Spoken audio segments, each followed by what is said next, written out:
It's time for another podcast by George. Straight talk, straight from the heartland, that'll have you saying, "By George, I think he's got it." Now, here's George. Hello, hi, how are you? Welcome to another podcast by George. Well, right off the top here, you're probably going to notice, hey, where's my podcast by George shirt? I'm wearing my Drake merch today, folks, and you'll see here why in just a little bit. And I love this t-shirt, but I got to tell you, there's one thing about the pandemic that I never expected or understood, and that is pandemics, for whatever, they shrink your clothes. All of my clothes are getting smaller. I don't know if anybody's noticed that or not. And I told somebody the joke the other day that I should have moved to England right before COVID-19 because I'm gaining several pounds a month. I stayed away from the scale, but it ain't looking good. And the old Drake t-shirt I put it on today is feeling a little tighter. Well, today we've got a serious topic, and it's very timely. It's character counts. We've got a character accounts week by presidential proclamation. Believe it or not, Donald Trump signed a proclamation into law making this character accounts week for 2020. And joining us on the podcast by George Live Line, couldn't be happier, is Scott Raecker. He's the executive director of the Robert D. and Billy Ray Center at Drake University. Now, folks, that's the global home of character counts. And he just co-authored an article that caught my eye, and I thought, God, I got to get something on the podcast about this. And it was entitled Character Counts, Today as Always and as Never Before. And it was co-written with Arthur Schwartz. He's the president of Character.org, and Matt Davidson, the president of the Excellence with Integrity Institute. But with us today on the podcast by George Live Line is Scott Raecker. Scott, welcome in. Thanks, George. It's an honor to be with you and your listeners, and really look forward to talking about what I think is a very important topic for us. As you'd said in the article, it always has been, but maybe now more than ever. I couldn't agree more, now more than ever, because if we're going to crawl our way out of this hole that we're in, and I'm not just talking about the medical part of COVID-19, character is going to play a major role on that, and we've talked about it on the podcast, and I kind of wanted to get started here by highlighting a couple of sentences from your article, and that might get you a jumping off point here to talk about this a little bit. Character Counts Week highlights the power of character when we individually and collectively strive to know the good, love the good, and do the good. And you write that today we assert that character counts perhaps as never before in American history as we find ourselves in the midst of COVID-19 pandemic, financial uncertainty, racial tensions, and a politically divisive environment heightened by the upcoming presidential election, which is almost upon us. So, Scott, the time is nigh. Yeah, it's right now. I like to think about, the issues of ethical leadership and character development, which are the foundational roots of civility. They've moved from nice to necessary. They've moved from when to urgent right now in my mind and the minds of many across the country. And all of those issues that you just mentioned are areas and opportunities that we have the opportunity to demonstrate our character and our ethical leadership. And what Character Counts Week does is allows us at least two main points.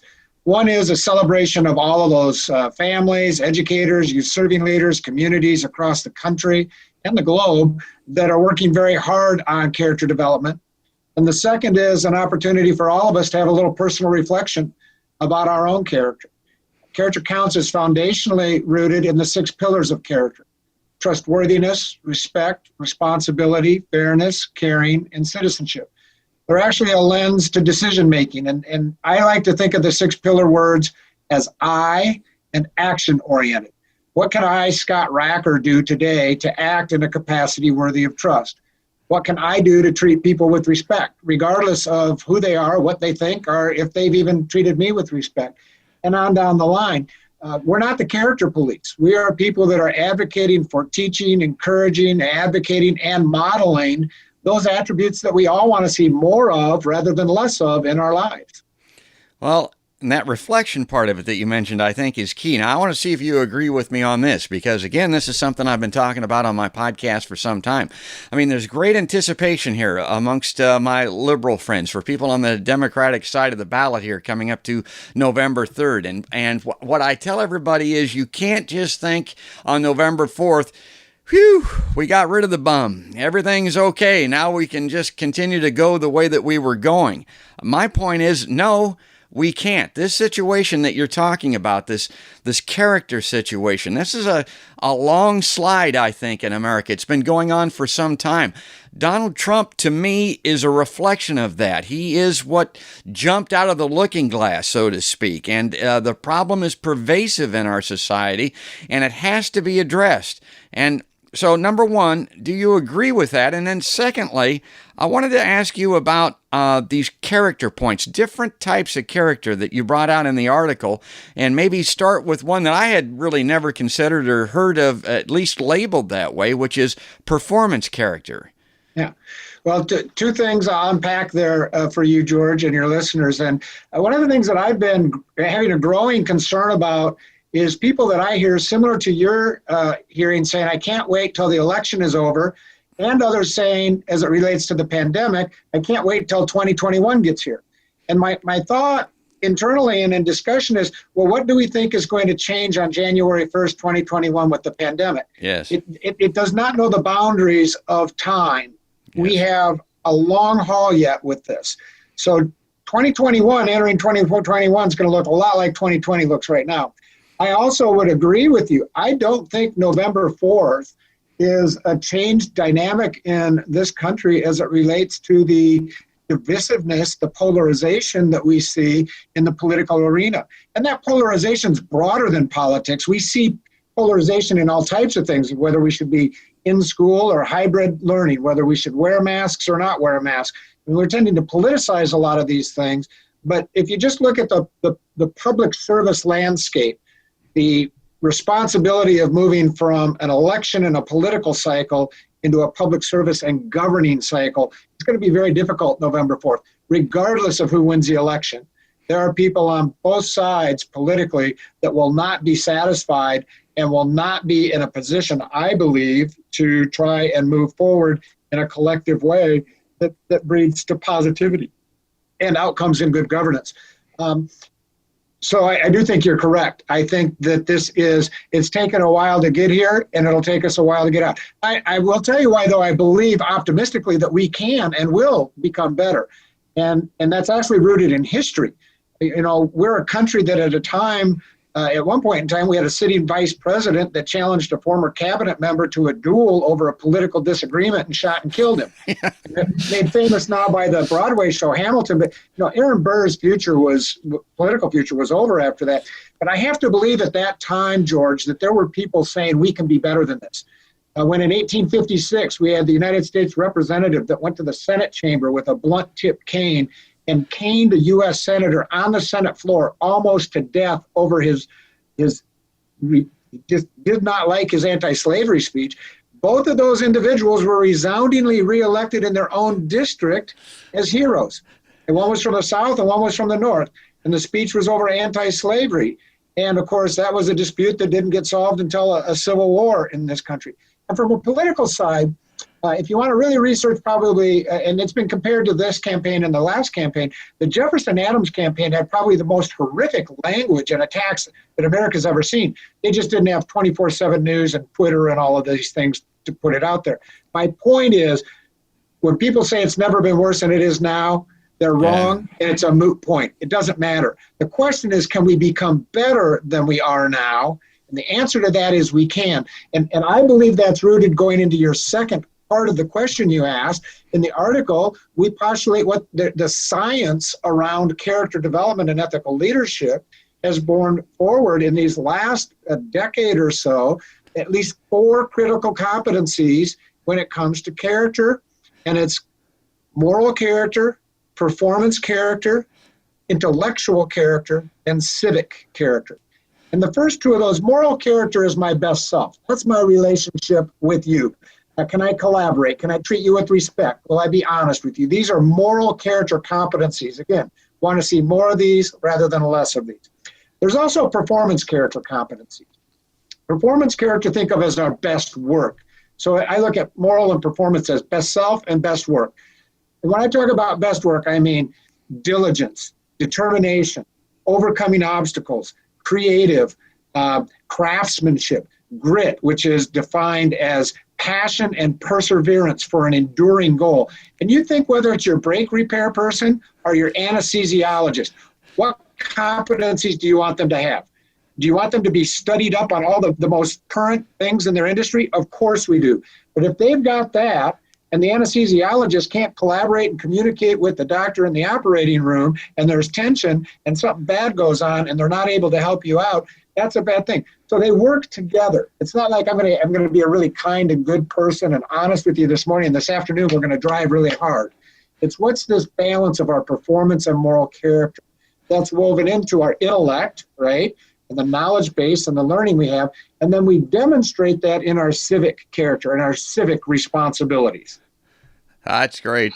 Performance character, moral character, intellectual character, and civic character. Maybe I read too much in between the lines on performance character, but maybe it was my favorite because I looked at that and I thought, you got to do something. I mean, it's one thing to be inherently golden. I mean, you can be really good, but the time is coming, and I talk about the climate change situation all the time. Folks, we got to do something, and we got to take it upon ourselves to make it happen, because if you just rely on politicians to make it happen, it may be too late. Well, Scott, we got to end the podcast already. I only go about 20 or 25 minutes, and God, this has been great, and I really appreciate this. Maybe here as we wrap up a little bit, and we can get you back on a future podcast, you can talk a little bit more about your work at Drake University, and then maybe just a thumbnail sketch of Robert Ray. A lot of people don't realize that he was a long-serving governor of the state of Iowa. Now, this is going out around the country and around the world.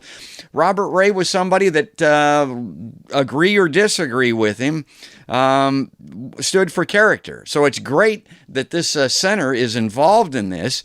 Robert Ray was a Republican back then. I think he'd be a Democrat now. He might be a liberal Democrat, the way the political spectrum has moved. But tell us about your work and the group that you have there. All right. Well, the Robert D. and Billy Ray Center at Drake University, our mission is to improve civility through character development and ethical leadership. Governor Ray firmly believed, as I do as well, that if you get the character competencies right and the ethical leadership right, that civility is one of those outcomes. He was talking about that in 1997, coming out of Iowa's sesquicentennial as a legacy to the sesquicentennial to focus on this. Nobody in 1997 was talking about civility as a need in our country and in our state. And that was just a visionary leadership. Governor Ray also, and Mrs. Ray, both Drake graduates. Governor Ray is the only person to have been president of Drake University as both a student and an adult. Mrs. Ray came right out of Roosevelt High School, where they had met. In 1946, she graduated, as did Governor Ray. He went to Japan for 2 years in the Army in post-war Japan in reparations era. Mrs. Ray got her education degree. He came back on the GI Bill and got his undergrad in business and law degree. He spent 14 years as a trial attorney, 14 years as governor of the state of Iowa, and 14 years as executives of 2 major insurance industries in Iowa. Lesser known about him, he turned down 2 cabinet posts offerings from federal administration. He was one of the final 2 picks for the Ford ticket, who went with Dole to be the vice president candidate. Known mostly as an international humanitarian with his work in the refugee relocation with the Thai Dam and the boat people here in Iowa, but became an international humanitarian figure through that. So our work is really predicated on those issues. And Governor Ray is an iconic statesperson and someone that we could all look to emulate his leadership. So when we do our work well, which is to transform lives and strengthen communities, then we are also honoring the legacy of Governor and Mrs. Ray and how they've conducted their life's work. And one last thing I do want to mention, because you brought it up, because I think it's an important point of our work. Just last year, we became the global home to character counts and an acquisition from the Josephson Institute of Ethics as Michael Josephson retired. You'd mentioned the presidential proclamation. Since 1993, the longest running bipartisan resolution in the United States Senate has been the Character Counts resolution. United States Senate resolutions of this nature automatically trigger a White House proclamation. So every year since 1993, the President of the United States has signed a proclamation dedicating the third week of October as Character Counts Week. And of course, this year, as we have had last year, and going back to prior presidents, questions about why would the president do this, or is that good? And I think it is good in this regard. First of all, if you've got a national initiative you're working on to try and transform lives, raising the awareness by having the White House and the U.S. Senate say this is important enough, we should focus on it, is good. But I drill it down to the personal reflection. My hope is when the United States senators read that language before they voted on it, and when the president read the language before he signed it, that all of those individuals, like you and like me, George, and hopefully your listeners, have a little reflection on our own personal character and what is it that we can do better to move forward. And my hope is, whether it be the president or any other elected public official, that we can all use Character Counts Week and the weeks after this to reflect on what it takes for us to demonstrate great character to enrich our lives and the lives of others. Oh, my God, that's great. Well said, my friend. And thanks for that background on Robert Ray. Robert Ray makes me proud to be a Drake alumnus, even though the T-shirt's getting a little tight. And you also, Scott Raecker, thank you very much for your work. Scott, thanks for coming on a podcast by George. Thank you, George. It's my honor, and I'll be happy to come back and be with you and your listeners at any time.